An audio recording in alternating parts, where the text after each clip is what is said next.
ত্রিপুরা রাজ্য কর্মচারী সংঘ গোষ্ঠী কন্দলে মেতে উঠেছে। রবিবার সাংবাদিক সম্মেলনের মাধ্যমে ত্রিপুরা রাজ্য কর্মচারী সংঘের এক গোষ্ঠী আরেক গোষ্ঠীর বিরুদ্ধে তোপ দেগেছে।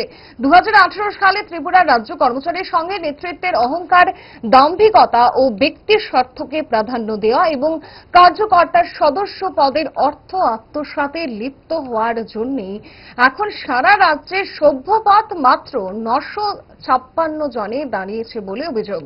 ত্রিপুরা রাজ্য কর্মচারী সংঘ স্থাপন হয়েছে 2016 সালে এবং ভারতীয় মজদুর সংঘের অনুমোদন পেয়েছে 2018 সালে। এদিন সাংবাদিক সম্মেলনে সংঘের সভাপতি আশিস কান্তি ঘোষ জানান, আগামী 3 মাসের মধ্যে ত্রিপুরা রাজ্য কর্মচারী সংঘের রাজ্য সম্মেলন অনুষ্ঠিত হবে।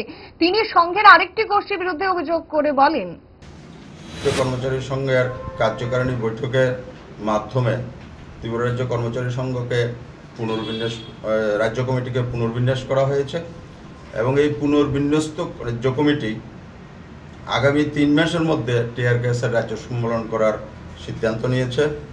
প্রতিটি জেলায় এবং প্রতিটি দপ্তর ভিত্তিক ইউনিট ভিত্তিক আলোচনা সভা এবং রাজ্যের সকল জেলাতে প্রবাসের মাধ্যমে ত্রিপুরা রাজ্য কর্মচারী সংঘকে যথেষ্ট ঔজ্জ্বল্য এবং আলোড়িত করে সংগঠিত করে এই সম্মেলন করার সিদ্ধান্ত নেওয়া হয়েছে। অত্যন্ত পরিতাপ ও দুঃখের বিষয় হলো, বিগত দিনে যারা টিআরকেএসকে দুর্বল করেছিল, টিআরকেএসের টাকা যারা আত্মসাৎ করেছিল, সেই কতিপয় নেতা নেত্রী আবার নোংরা খেলায় মেতেছে। আগামী জুলাই মাসের 13 ও 14 তারিখে টিআরকেএসের রাজ্য সম্মেলনের নামে বিগত দিনের মতো লক্ষ লক্ষ টাকা হাতিয়ে নেওয়ার উদ্দেশ্যে বামগ্রেসের সংস্কৃতি, চাঁদাবাজি ফিরিয়ে আনার লক্ষ্যে উন্মত্ত খেলায় মেতে উঠেছে।